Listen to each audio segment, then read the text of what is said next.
A while ago, I got a job at a small hospital just outside of town. I was excited, as it was my first job I'd been offered since my schooling. It was just casual work, but I was still ecstatic at the chance to work there, as the money was pretty great, and it was the place that I did my practicum at. Most of the time, I would do 12-hour shifts, 7 a.m. to 7 p.m. Sometimes, though, I would be given the 3 to 11 p.m. shifts. I didn't care for those much. I was used to working late from my previous job, but I had to drive a lot further to get home, and the late shifts are very slow usually.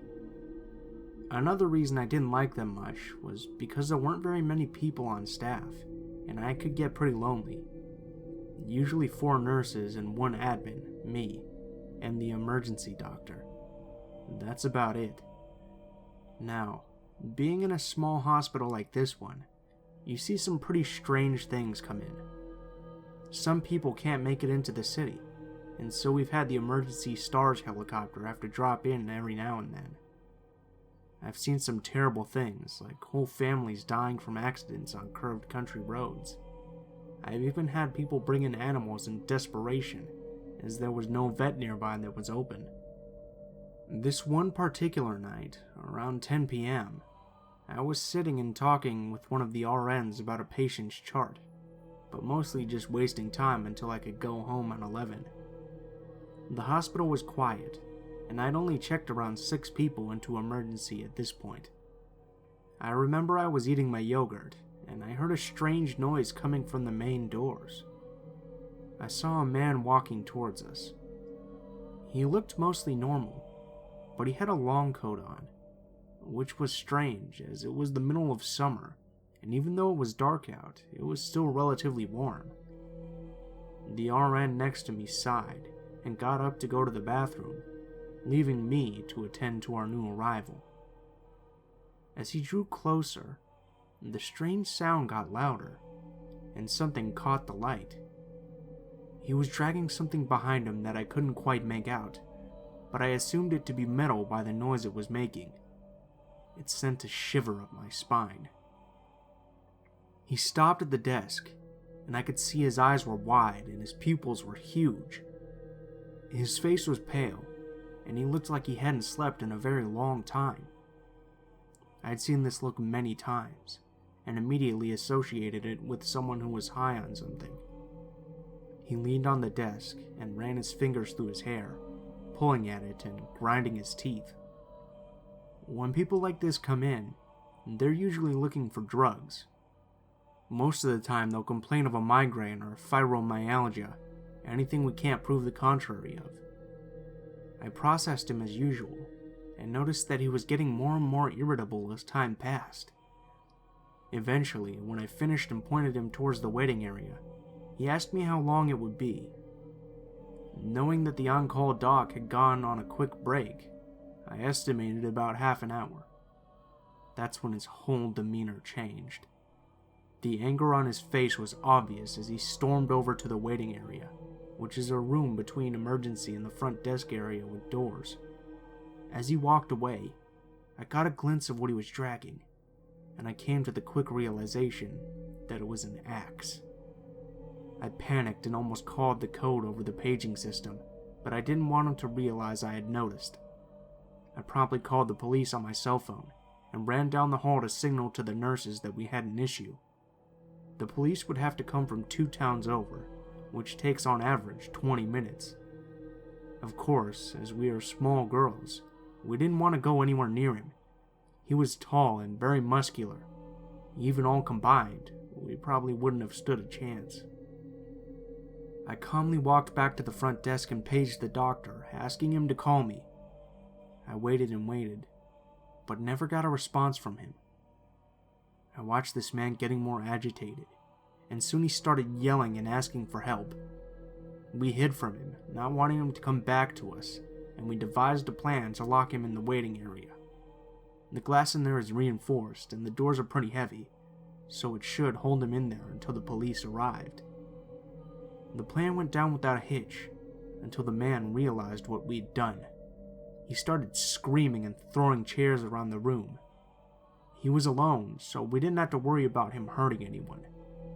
Then he started using his axe on the front door and the glass to the front desk area where we were all standing and watching. I've never been so terrified in my life, and what made it even worse was the fact that he was making some headway on the door.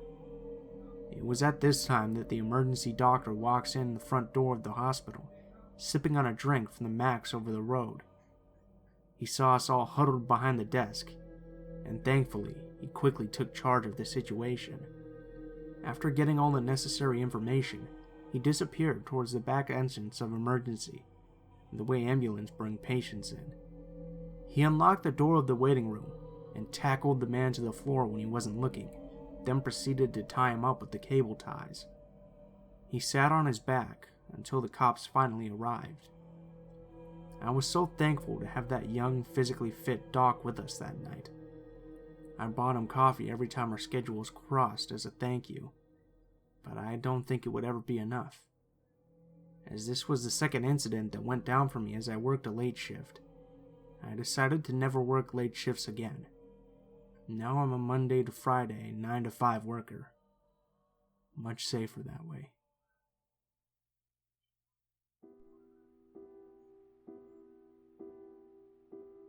I figured I would share and see what you all thought of my hospital roommate. For a little background, when I was 15, I was put in short-term psychiatric inpatient at the hospital in my town. It was because I tried to kill myself, followed by a small breakdown in partial inpatient, which is basically inpatient where you go home to sleep. After the breakdown in partial, they put me in full inpatient. It was during this time that my diagnosis was switched from depression to bipolar, and I haven't been back to inpatient since. But I was definitely very unstable at the time, so this all really freaked me out. The way the bedrooms were laid out, there would be 2 bedrooms with separate entrances, connected to a small foyer, with an open doorway in the main hall. No one was allowed into our private bedroom space, except yourself, and only the 2 people in the bedrooms connected to it were allowed in the foyer. For my 3 days, I had a really nice roommate named Amber. Amber and I would sit in our foyer and talk, mostly about the things we were dealing with. On my 3rd day, Amber was sent home. I was bummed because as a result, I had no one who I could share space with. I spent my 3rd night alone. On the evening of my 4th day, a new girl came into inpatient, named Jade. Being a girl, she was put in my room block, rather than the other empty space where her roommate would have been a guy. The ward was co-ed, but the room blocks were gender specific. She was 14, a year younger than I was, and appeared to be Filipino in ethnicity. She had long dark hair that went halfway down her back, and seemed very quiet. I was very polite to her, mainly since I was happy to not be alone in my block anymore. She didn't talk a whole lot for the first hour or so that she was there, but when we went to our block pre-bedtime, we got half an hour to just sit and talk in our foyers before bed. She explained to me why she was there. You see, the thing about her was that she seemed pretty normal up until she talked. The second she started talking, I felt immediately creeped out. It's not what she was saying that was all that weird. It was the way that she talked. There was an edge to her voice that wasn't quite right. It made her seem almost unresponsive to what she was saying. Her mannerisms seemed ever so slightly forced. She went on to basically tell me that she and her friends had gotten really drunk, and while running around doing drunk people things, she got caught and put in inpatient. That in and of itself didn't add up at all. You don't get put in inpatient for getting drunk with your friends. But a lot of people had bogus stories about how they'd gotten in, so I just sort of shrugged it off. She was very quiet most of the following day. That evening, when TV time was about to start, Jade and I were sitting in the TV room with a 3rd girl from inpatient named Ruby. You see, Ruby and I actually ended up being friends in the outside world, after coincidentally seeing each other again over a year after our stay. We ended up reminiscing about the incident with Jade, which Ruby also recalled.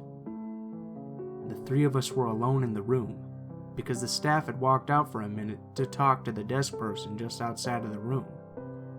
She was within view, but more than likely couldn't really hear the conversation. Ruby, Jade, and I were all sitting on the couch. I was in the middle, with Ruby to my right and Jade to my left.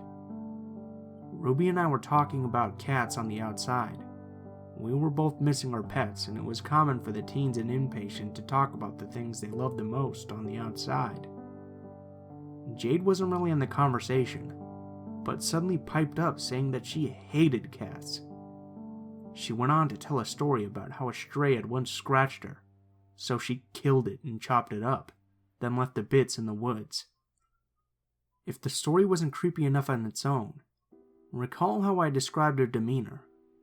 She said this all as though she could have been ordering a cup of coffee or talking about the weather. It was horrifying.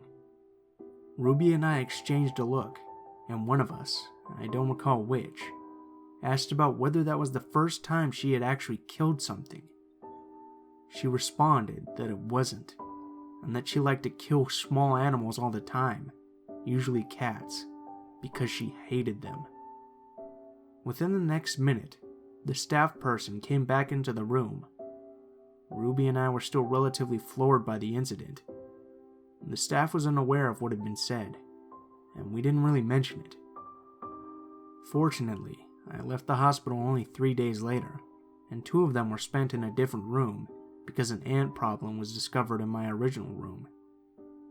I haven't seen Jade since, but I can't help but wonder if she's out there killing people or something. I like to pretend that she was just screwing with us in some sort of sick, demented way. At least that way, she would just be a girl with a fucked up sense of humor, rather than an actual psycho cat killer.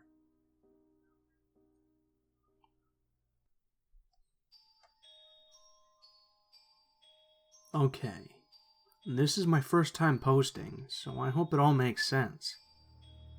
So to give you a bit of backstory, a few years ago I started to suffer with a lot of stomach problems.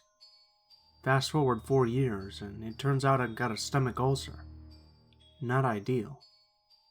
Anyway, last summer I had to spend a night in the hospital running some tests on it, and the main hospital isn't in my town, so my boyfriend offered to drive me up. We got there quite late, probably around 9 p.m., and when I arrived, the nurse mentioned that my boyfriend couldn't stay. I didn't like the idea of staying alone, mainly because I hate hospitals, so he offered to stay until they kicked him out. We fell asleep and got woken up about 6 a.m. by one of the nurses, explaining that they'd forgotten to ask my partner to leave, and even though she didn't mind, the head nurse would be on her way shortly to do her morning rounds, and I shouldn't have had a visitor in my room.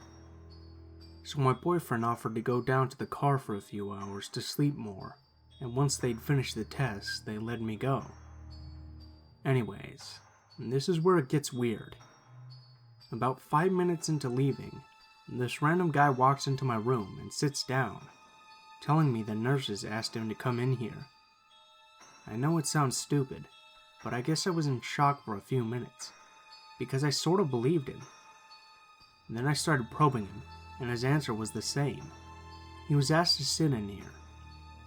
By now, my fight or flight kicks in. Well, sort of, and I ran into the bathroom with my phone. Don't ask why I didn't run into the corridor.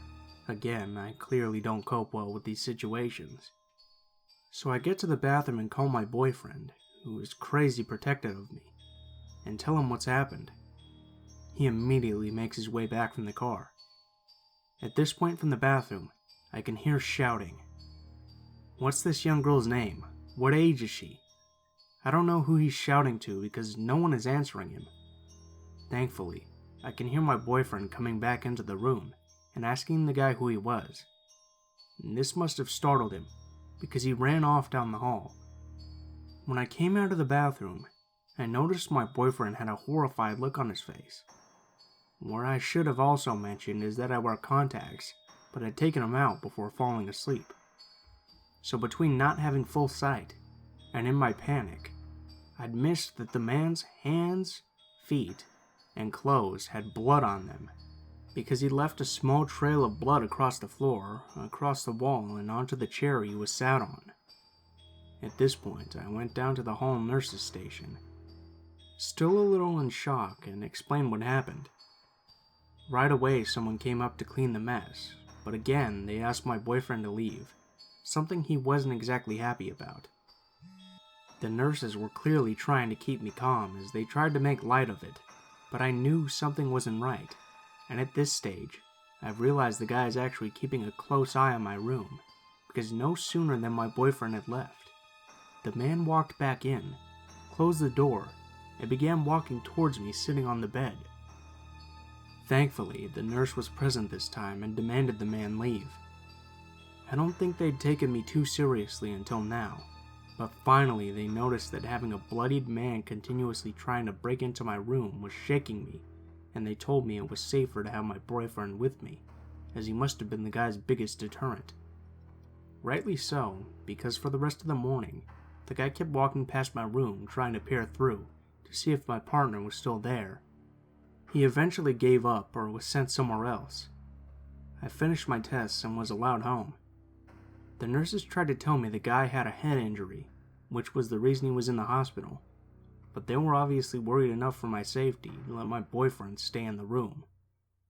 Anyways, what worries me the most is that the guy was definitely watching my room, because every time my boyfriend left, he came in right away. It doesn't help thinking about what would have happened if the nurses had kicked my boyfriend out in the middle of the night.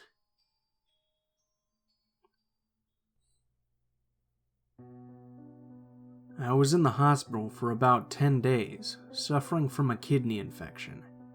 My mother visited me, but the rest of the family were too busy, so I was pretty lonely and in pain. I used to keep in touch with my friends and family by mobile phone. Hospitals over the last 10 years allowed the use of mobile phones. There was a young male student doctor who was chatty and friendly to all the patients. I can't really remember his name, so I'm just going to call him Edward. Whilst attending the ward, Edward used to chat with me. He was very intelligent and a nice and decent chap. He gave me a get well soon card to cheer me up. The other female patient teased Edward and said that he should ask me out. I made it very clear at this point to Edward that I didn't really fancy him at all. I told him he was like a brother to me. Edward laughed at what the lady said. He assured me that he didn't really fancy me either, and said that a patient-doctor relationship was unethical anyway. After 10 days, I felt better. The doctors discharged me, and I said my goodbyes to the other patients and to Edward, and wished him well in his studies and career. I called a taxi to take me home. At this point, I'd put my mobile phone on silent. When I reached my house, I checked my phone and saw that I'd missed 8 calls from a number I didn't recognize. I was puzzled, but didn't think too much of it. I thought I'd ring the number the next day, so I had a shower and just went to bed. The next morning, I checked my phone again. I realized I'd forgotten to put the ringer back on, and I'd seen that I'd had another 10 missed calls. I called the number, and a man answered the phone. To my surprise, it was Edward. I was a bit annoyed, and I asked Edward how he'd gotten my number.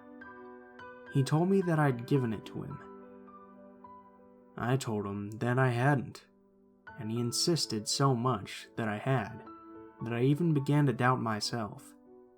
In the hospital, I was in a lot of pain and doped up with morphine most of the time. Anyway, Edward and I chatted on the phone for a while, and he called me back a few days later. At this point, I was recuperating at home, and Edward would call me every few days. One day, I told him that I couldn't talk, as I was still not well but needed to go food shopping before the shops closed. Edward offered to shop for me and bring the food to my place. I politely declined. After this, Edward started calling me every day. I often didn't take his calls. He texted me, saying that he needed to talk because his mother was ill, but when I answered his next call, he told me he had just said that because he wanted to talk to me. He said that he knew I had a hospital appointment in a few days' time, and that he would meet me there. He told me that he had a new mobile phone for me, and would put me on his family plan. I asked him how he knew that I had an appointment, and he told me that he'd access to my medical records. I didn't attend the hospital appointment, as I really didn't want to see Edward. I told Edward that I didn't want any more contact with him, and to leave me alone. At this point, Edward told me that he loved me, and wanted to marry me. He just kept on calling and calling me. I refused to take his calls. In one day, I'd have maybe 40 missed calls and 60 text messages from him. He even called me during the middle of the night sometimes. At this point, I was creeped out and beginning to get really scared. One day, I had a call from an unknown number. It was Edward again. He kept changing his number so that he knew I'd pick it up. I was really scared now. I told the police, but they said there was nothing they could do, as he was not threatening me. Edward kept changing his number using pay-as-you-go phone chips, so it was hard to prove that it was actually him phoning me. I felt that Edward could get nasty and dangerous at this point. I was particularly scared as my mom pointed out to me that he could find out where I lived by checking my medical records. I asked a good male friend of mine to answer Edward's phone call to me and pretend that he was my new boyfriend. That didn't work, and Edward didn't believe it. At this point, I was at my wit's end. I wasn't sleeping or eating, and I was terrified. I always had friends over to stay with me, and I made sure that I was never alone. One morning, I woke up, and instead of fear, I was just angry. How dare that stupid little coward bully me and totally take over and ruin my life? I telephoned him, and I was very firm and assertive. I told him that if he ever contacted me again, I would report him to the dean of his university. I would send the dean all of the text messages that he'd written me, and I told him that his career as a doctor would be over. From that day on, Edward never contacted me again. I was so relieved that I could finally lead a normal life again.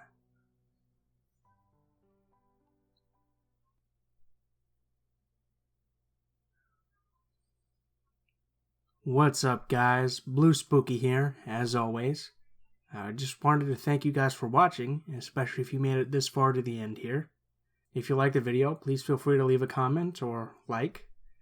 And if you have any stories that you'd like me to read or that you'd like to send in, please feel free to send me a message on any of my social media accounts. They can all be found in the description below the video. There will be links to my Facebook, Twitter, as well as my email. So go ahead and shoot me a message on one of those, and I'll try to get back to you as soon as possible. If you have any constructive criticism, please feel free to leave it in the comments below, as I'm always looking for ways to improve the channel. Thank you guys so much for watching, and I hope you guys have a great day.